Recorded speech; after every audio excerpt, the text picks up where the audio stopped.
धनतेरस की कथा। एक दिन भगवान विष्णु मृत्युलोक में विचरण करने के लिए लक्ष्मी सहित भूमंडल पर आए। कुछ देर बाद लक्ष्मी से बोले, मैं दक्षिण दिशा की ओर जा रहा हूं, तुम उधर मत देखना। यह कह जो ही भगवान ने राह पकड़ी, त्यों ही लक्ष्मी पीछे पीछे चल पड़ी। कुछ ही दूर पर सरसों का खेत दिखाई दिया। उसके बाद ऊख तोड़कर चूसने लगी। तत्क्षण भगवान लौट आए और यह देखकर लक्ष्मी पर क्रोधित होकर शाप दिया, जिस किसान का ये खेत है 12 वर्ष तक उसकी सेवा करो। ऐसा कहकर भगवान क्षीर सागर चले गए और लक्ष्मी ने किसान के यहाँ जाकर उसे धन धान्य से पूर्ण कर दिया। तत्पश्चात 12 वर्ष के बाद लक्ष्मी जी जाने के लिए तैयार हुई, किंतु किसान ने रोक लिया। भगवान जब किसान के यहाँ लक्ष्मी को बुलाने आए तो किसान ने लक्ष्मी जी को जाने नहीं दिया। तब भगवान बोले, तुम परिवार सहित गंगा जाकर स्नान करो और इन कौड़ियों को भी जल में छोड़ देना। जब तक तुम नहीं लौटोगे तब तक मैं नहीं जाऊंगा। किसान ने ऐसा ही किया।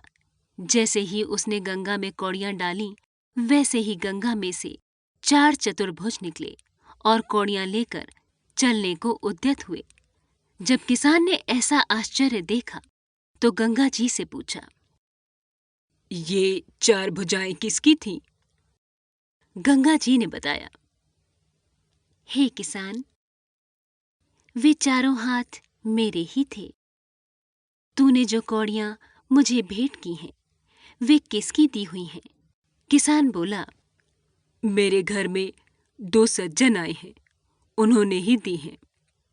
गंगा जी बोली, तुम्हारे घर जो स्त्री है वह लक्ष्मी है और पुरुष विष्णु भगवान हैं। तुम लक्ष्मी को न जाने देना, नहीं तो पुनः उसी भांति निर्धन हो जाओगे।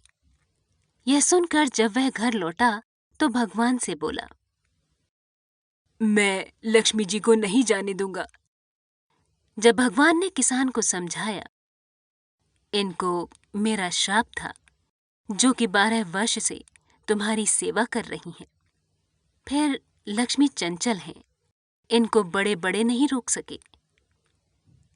किसान ने हठपूर्वक पुनः कहा, नहीं, मैं लक्ष्मी जी को अब नहीं जाने दूंगा। इस पर लक्ष्मी जी ने स्वयं कहा, हे किसान, यदि तुम मुझे रोकना चाहते हो तो सुनो, कल धनतेरस है।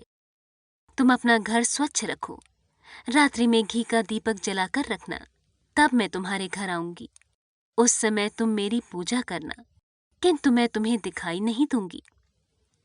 किसान ने कहा, ठीक है, मैं ऐसा ही करूंगा। इतना कहा और सुन लेने के बाद लक्ष्मी जी 10 दिशाओं में फैल गईं। भगवान देखते ही रह गए। दूसरे दिन किसान ने लक्ष्मी जी के कथनानुसार पूजन किया। उसका घर धन धान्य से पूर्ण हो गया। इसी भांति हर वर्ष धनतेरस के दिन लक्ष्मी जी की पूजा करने लगा। उस किसान को ऐसा करते देखकर कितने ही लोगों ने पूजा करना आरंभ कर दिया।